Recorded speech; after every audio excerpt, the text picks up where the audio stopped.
dia 28, sábado, vai acontecer a convenção do PT. A convenção do PT que vai ratificar ou não o apoio à candidatura do pré-candidato a governador, prefeito de Recife, João Campos. Pois bem, dito isso, as 2 semanas, um verdadeiro alarde, uma zoada tremenda, estava uma doideira. Todo mundo falando porque o senador Humberto não compareceu e, né, depois a gente observou que os alardes todos simplesmente, né, foi falsos alarmes. Ou se no momento houve algum tipo de constrangimento para o momento de anúncio da chapa, né, de Marília Reis com Humberto, parece-me que tudo foi conversado e se alinhado novamente. Sentaram à mesa, né? O senador chegou a conversar, ter sinais com o próprio João Campos, é o que a grande imprensa está falando, e parece-me que está tudo voltado para que hoje seja ratificado também o PT apoiando a candidatura de João Campos. Quanto ao PT apoiar a candidatura de João Campos, eu nunca tive nenhuma dúvida. A questão era se Humberto Costa ia aceitar a chapa com Marília Reis e o prefeito João Campos, uma vez que se dizia que não foi nada combinado nos bastidores. Dito isso, a gente analisa o seguinte: então, se então somente houve toda essa balbúrdia toda, não deveria precisar ter feito isso. Deveria ter se conversado, diz, olha, não lança agora não, porque a convenção do PT vai ser dia 28 e já lança todo mundo pacificado. Porque se gerou muita conversa, né, muita energia jogada fora, para que, no fim, todos, né, se curvassem ao rei e dissessem, tudo bem, nós vamos para a chapa, vamos concorrer. Então, é o que o PT ia fazer, isso aí eu nunca tive sombra de dúvida, né, porque tem uma aliança a nível nacional, né, do PSB com o PT a nível de federação, né, até porque o vice-presidente da República é do PSB. E entende-se claramente que essa aliança ela vai dar continuidade agora também na candidatura de reeleição do presidente Lula, ele vindo a ser candidato. E agora passa-se a observar outro cenário. Então, pronto, então está convencionado. Legalmente, né, já está pacificado, o senador Humberto Costa aceita ir para a chapa, vai ficar tudo lindo e maravilhoso, então, vida que segue. No entanto, tem uma espécie de pergunta daqueles que são cientistas políticos e que pensam isso. Dizem, né, que no estado de Pernambuco, a esquerda fará eu já repeti isso, fará um senador e a direita tem condições de fazer outro.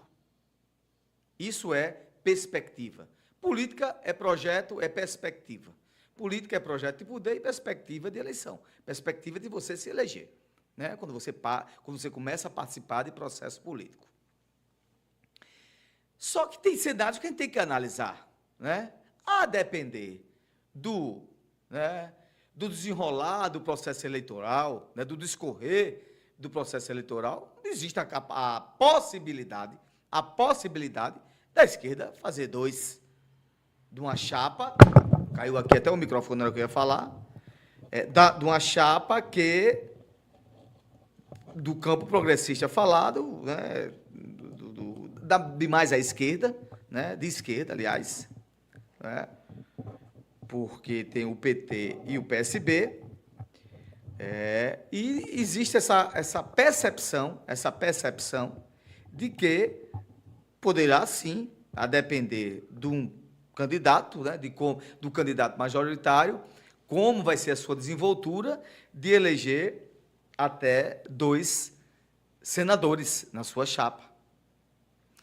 Mas, historicamente falando, eu estou falando de processo histórico e de concepção eleitoral, normalmente, se tem um governador que está muito bem, né, um candidato a governador que está muito bem, existe sim a possibilidade de ele absorver os 2 senadores da sua chapa.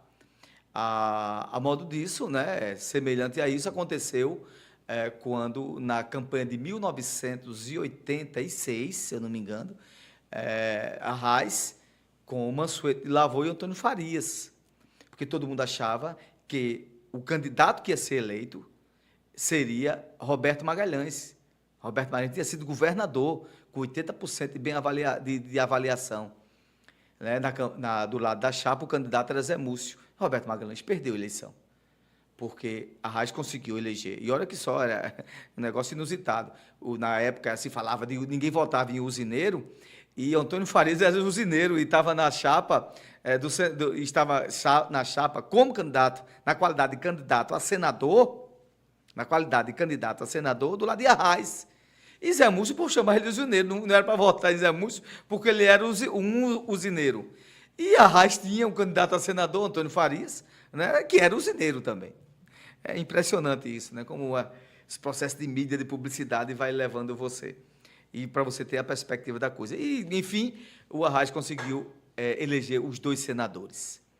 E foi, naquele momento, assim, uma grande surpresa, porque tinha-se claramente evidenciado que o governador Arraes ia fazer só um senador e o Zé Múcio ia fazer um senador. Terminou o Zé Múcio fazendo nenhum senador, que era Roberto Magalhães e Margarida Cantarelli. Todos os 2 perderam. Mas acontece que a gente tem um cenário diferente. A gente vai ter uma eleição para governador altamente competitiva. Altamente competitiva. Dentro das margens de erro, já se fala que a próxima pesquisa da Quest pode chegar ali quase próximo de um empate técnico com a governadora. João Campos. Ora, João Campos, no ano passado, tinha 40% de diferença em relação a Raquel Lira. Então, é uma eleição arriscada para o Senado? Também. Não há sombra de dúvida. Dizer agora, não, tem um voto útil, quem vai votar em Marília vai votar em Humberto. Espera aí. Mas as pesquisas mostram diferente. Humberto, quando Marília não aparecia com 35, 29 pontos. Quando Marília apareceu, Humberto baixou para 18 pontos.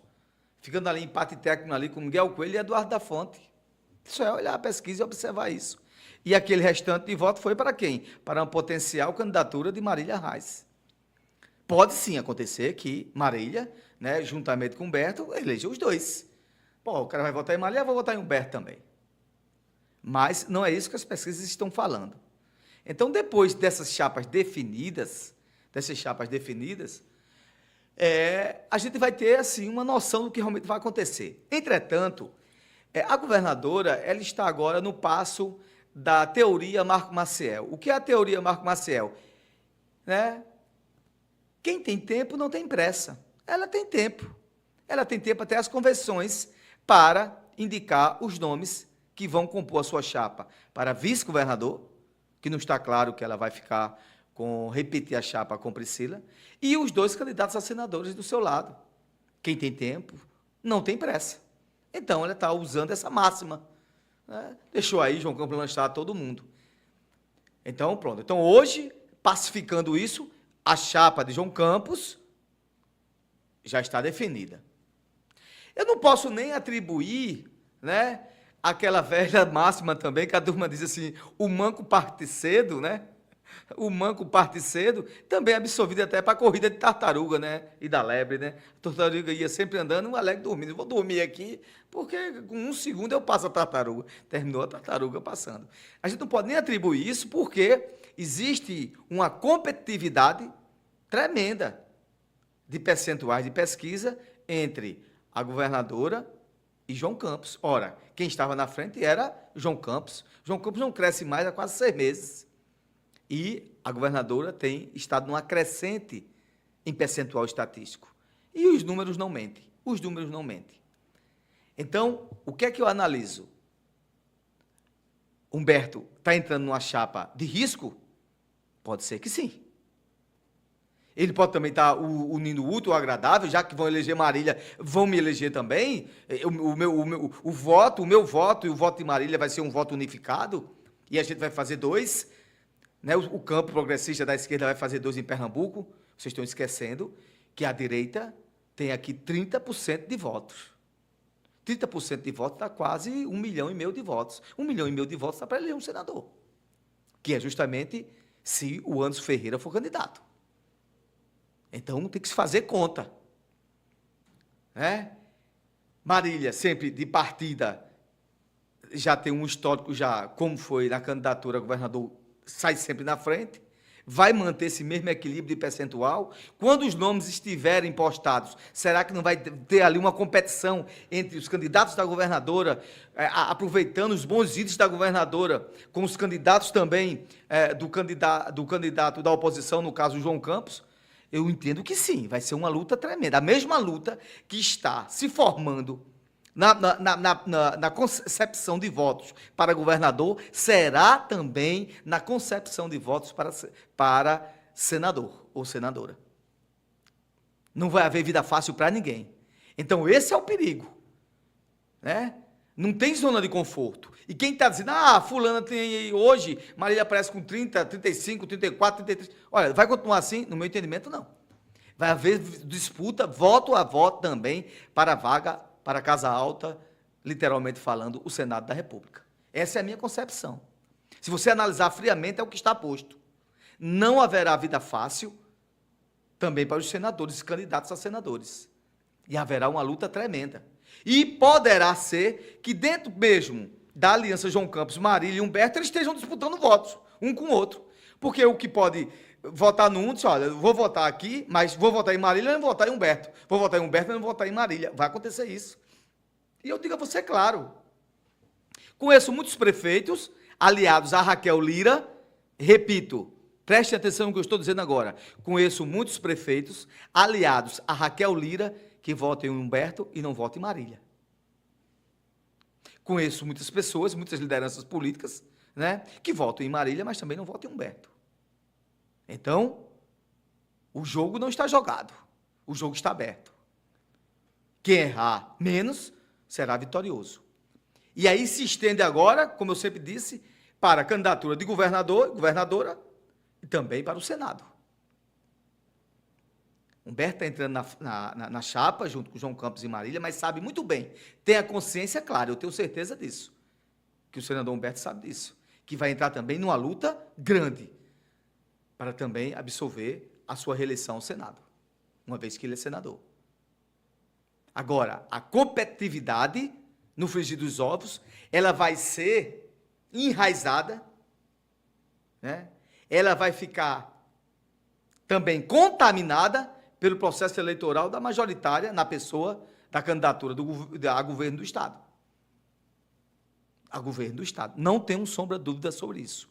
Não tenho sombra de dúvida sobre isso e quem viver verá. Ou seja, tanto o cenário para o Senado, as candidaturas ao Senado da República, de quem ganha e quem perde, está aberto, ninguém vai saber, depois que realmente tiver definidas as chapas, se colocar, porque essas diferenças elas vão se equilibrando, vão tendo um processo de igualdade na percepção de votos, de percentual de votos. Por quê? Porque ela está envolvida também, claramente, com a candidatura para governo. E se a candidatura para governo está esse embate tremendo de competitividade, de disputa voto a voto, vai acontecer também para o Senado. Não tenho sombra de dúvida sobre isso. E quem viver verá.